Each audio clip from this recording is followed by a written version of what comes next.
पहले ये कोठी देखिए।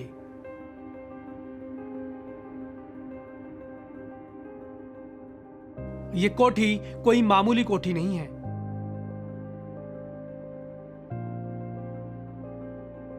सत्रह साल पहले यानी 2006 में नोएडा के सेक्टर 31 की इसी D5 कोठी ने पूरे देश को दहला दिया था। आज यह कोठी दुनिया भर में निठारी कांड के नाम से जानी जाती है। सोमवार 16 अक्टूबर को इलाहाबाद हाई कोर्ट द्वारा दिए गए एक फैसले के चलते एक बार फिर यह कोठी चर्चा में है। दरअसल कोर्ट ने निठारी कांड के दोनों आरोपियों को बरी कर दिया है। इस फैसले के बाद से हर कोई हैरान है। आज इस वीडियो में हम जानेंगे कि निठारी कांड क्या है, सीबीआई इस केस में कैसे कमजोर कड़ी साबित हुई और कई मामलों में फांसी की सजा पाए दोनों आरोपी मनिंदर सिंह पंढेर और सुरेंद्र कोहली कैसे बरी हो गए।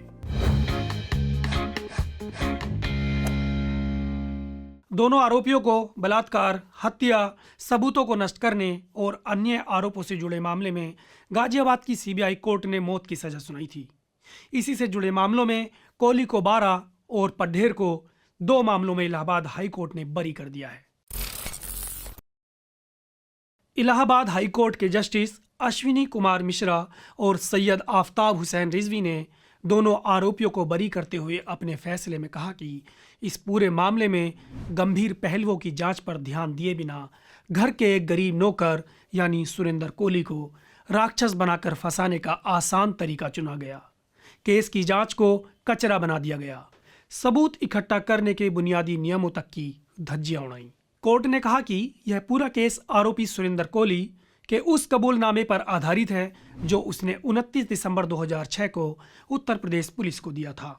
लेकिन बावजूद इसके कोहली के एक बयान की रिकॉर्डिंग के लिए 1 मार्च 2007 तक मजिस्ट्रेट के सामने पेश नहीं किया गया। साथ ही कहा कि जब पंढेर और कोहली इस निठारी कांड में बराबर के साझेदार हैं तो फिर सीबीआई ने पंढेर को क्यों अलग कर दिया और सारा ठीकरा सिर्फ कोहली के सर पर फोड़ दिया। ऐसा क्या हुआ जो 16 केस कोहली तो पंढेर पर सिर्फ 6 केस लगाए गए। 10 केस में पंढेर कैसे बरी हो गया।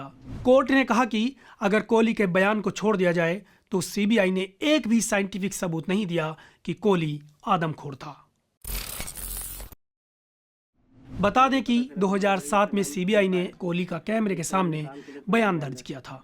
कोहली ने कैमरे पर कबूला था कि मैंने उसकी टांग काट करके बाजू और सीने का पीस भी खाया था, जिसे मैंने घर में ही किचन में बनाया था। नीचे आया किचन में और नीचे किचन में से आकर के चाकू लेके गया और इसको मैंने उसी टाइम तुरंत काट करके और इसका मैंने बाजू और ये सीने का एक पीस भी खाया था। अच्छा। हाँ जी, जो मैंने घर में ही मतलब किचन में बनाया था। किचन में बनाया था? हाँ जी। तब इस सीडी को सीबीआई ने गाजियाबाद की निचली अदालत में पेश किया था। कोहली का यह बयान कई दिनों तक मीडिया की सुर्खियां बना रहा। बाद में कोर्ट ने कोहली को फांसी की सजा सुनाई। कोर्ट ने माना कि 60 दिनों तक सुरेंद्र कोहली सीबीआई की हिरासत में था। इस दौरान उसके साथ कई गैर कानूनी काम हुए।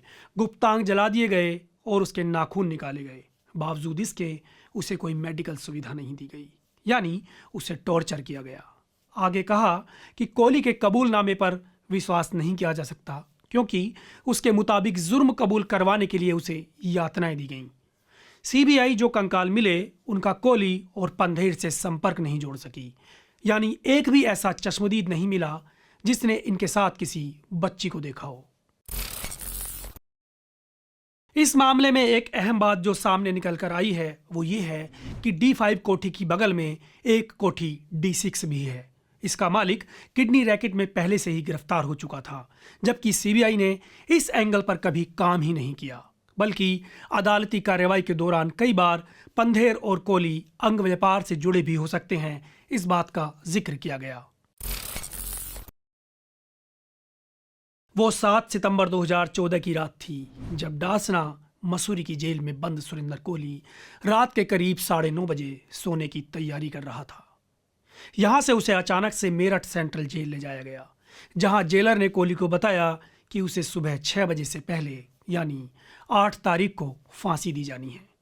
जेल में जल्लाद भी पहुंच गया था। किसी तरह यह खबर मीडिया में लीक हो गई। मीडिया को भनक लगने के बाद मेरठ में मीडिया कर्मियों का तांता लग गया और टीवी पर ब्रेकिंग पर ब्रेकिंग शुरू हो गई। इस बीच जानी मानी ह्यूमन राइट एक्टिविस्ट और वकील इंदिरा जयसिंह को इस बात की जानकारी हुई तो वह रात में ही सुप्रीम कोर्ट पहुंच गईं। रविवार छुट्टी का दिन था। कशमकश के बाद वह किसी तरह चीफ जस्टिस तक अपनी बात पहुंचाने में कामयाब रहीं और रात को ही एक विशेष अदालत लग गई। वकील इंदिरा ने कहा कि कोहली के बहुत सारे ह्यूमन राइट्स अभी बाकी हैं, उसे इसका मौका मिलना चाहिए। जारी लंबी बहस के बाद फांसी में लगभग 1 से 1.5 घंटा बचा था। जल्लाद रस्सी लगा चुका था। इस बीच सुबह के करीब 4:30 बजे फैसला आया कि कोहली की फांसी रोक दी गई। कोर्ट ने मेरठ फैक्स कर जेलर को इसकी सूचना दी, जिसके बाद फांसी पर रोक लगा दी गई। 29 दिसंबर 2006 को जब यह सच सामने आया तब 19 FIR दर्ज की गई थीं। निठारी गांव के लोगों ने यह मामले दर्ज कराए थे और कोठी के पीछे 19 कंकाल बरामद हुए थे। शुरुआती जांच के बाद इस केस को नोएडा पुलिस से CBI को सौंप दिया गया। CBI ने अपनी जांच में 19 की जगह 16 मामले दर्ज किए और कहा कि कंकालों की संख्या 19 नहीं बल्कि 16 है। फिर इन मामलों की जांच शुरू हुई।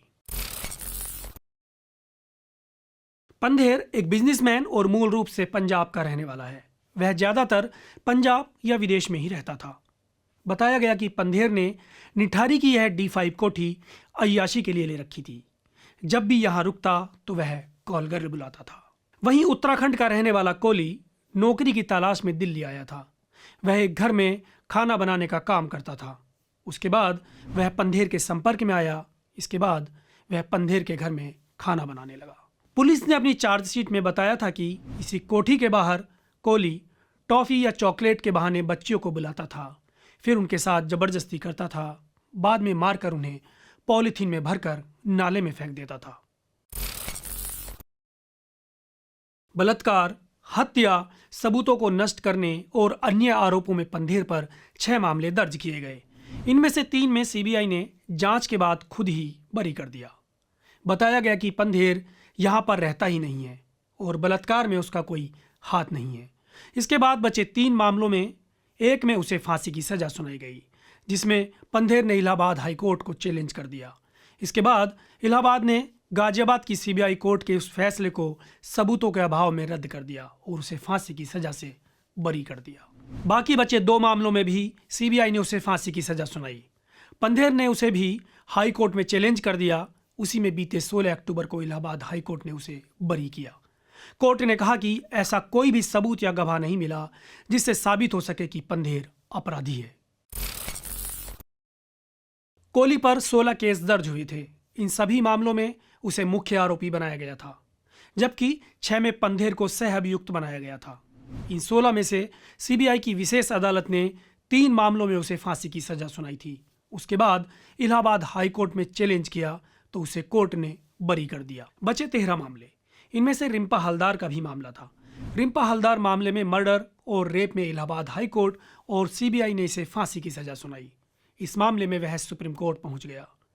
कोर्ट ने 2 बार कोहली की अर्जी खारिज कर दी। इसके बाद लंबे समय तक यह मामला सुप्रीम कोर्ट में पड़ा रहा तो उसने फिर से इलाहाबाद कोर्ट का रुख किया।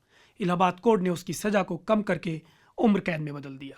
कोहली उम्र कैद की सजा के खिलाफ भी सुप्रीम कोर्ट पहुंच गया। यह मामला आज भी सुप्रीम कोर्ट में लंबित है। खैर, अब बचे 12 मामलों पर लौटते हैं। इन 12 मामलों में भी गाजियाबाद की CBI कोर्ट ने कोहली को फांसी की सजा सुनाई थी। इन्हें भी उसने इलाहाबाद हाई कोर्ट में चैलेंज किया था। हाई कोर्ट ने इन सभी मामलों में कोहली को बरी कर दिया। इस तरह कोहली 16 में से 15 मामलों में बरी कर दिया गया। अब CBI सुप्रीम कोर्ट में इन मामलों को चैलेंज कर सकती है। हालांकि मामला चलता रहेगा और इससे पंधेर की रिहाई पर कोई फर्क नहीं पड़ेगा। अब देखना होगा कि क्या कोहली अब इकलौते बचे एक मामले में बरी हो पाएंगे या उनकी उम्र कैद की सजा बरकरार रहेगी। सवाल यह भी है कि अगर कोर्ट की नज़र में पंधेर और कोहली मुजरिम नहीं है तो फिर उन हत्याओं का गुनहगार कौन है जिनके कंकाल D5 कोठी के पास नाले से बरामद हुए थे। पत्रकारिता का नासूर बन चुके विज्ञापन के मॉडल को खारिज करके खबरों की इस दुनिया को बदलिए ताकि पत्रकारिता आपके लिए जवाबदेह बने। newslaundry.com/subscription पर क्लिक कीजिए और अपने मन मुताबिक पेमेंट का विकल्प चुनिए, क्योंकि हमारे सब्सक्राइबर्स का नारा है, मेरे खर्च पर आजाद हैं खबरें।